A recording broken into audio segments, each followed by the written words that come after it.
Australia's Christmas Island hosted a detention facility for illegal migrants for more than a decade. Soon, it'll serve as a quarantine site for Australian citizens evacuated from the Chinese city of Wuhan, the epicenter of the deadly coronavirus outbreak. I can't clear out a hospital in Sydney or Melbourne or Brisbane. I don't have a facility otherwise that we can quickly accommodate for what might be many hundreds of people. And Christmas Island is purpose-built for exactly this scenario. Like Australia, Japan, South Korea, Turkey, and the US have chartered flights to get their citizens out of Wuhan. The European Union, Russia, and the Chinese territory of Hong Kong have also restricted arrivals from the mainland. And corporations like Facebook and Starbucks are temporarily closing offices and stores and telling employees to suspend trips to China. The disease has killed at least 170 people, all in China. And while bulk of the thousands of confirmed infections have been in China, more than a dozen countries have reported cases within their borders. Despite the spread, Beijing says efforts to contain the disease have been effective so far. The total number of confirmed cases outside China isn't 1% of the total number globally. Experts say a vaccine may still be months away. The disease is also becoming a threat to the economy, given China's central role in global manufacturing and trade. There is likely to be some disruption to activity in China and possibly globally based on the spread of the virus to date and the travel restrictions and business closures that have already been imposed. Several forecasts show the outbreak could knock off 2 percentage points from China's GDP growth this year. That would translate to its weakest performance in nearly 3 decades. Paolo Montesillo, TRT World. Tanjun is a China political and economic affairs analyst. He told us about the effect of the outbreak on China's reputation.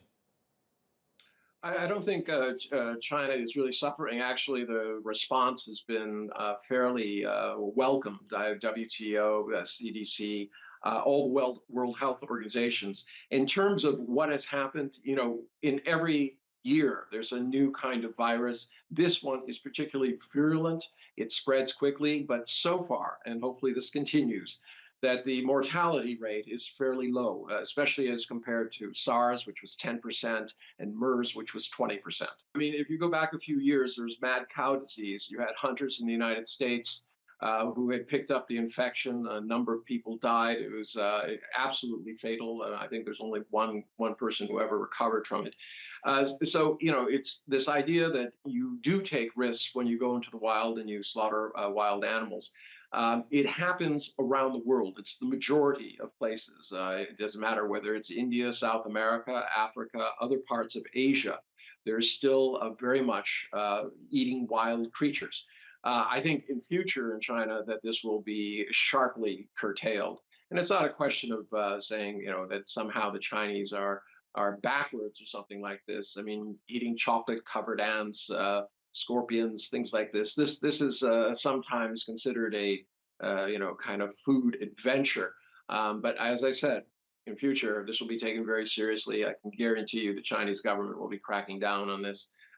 They had initially after the SARS virus, and I think at this point it'll pretty much end. The greatest danger at this point is fear itself. People are in panic mode. They're listening to a lot of social chatter on social media that's suggesting all sorts of things from conspiracy theories about foreign governments planting this to this is somehow involved in Chinese politics. And these are really very silly. If people want to know about it, they should go to the website, which is being run jointly by the CDC, the WHO, and China, that is disclosing real time all of the facts and figures that's going on. China has been in an unprecedented way more transparent, and this is coming from the health professionals. There are always people out there who are going to cast doubt.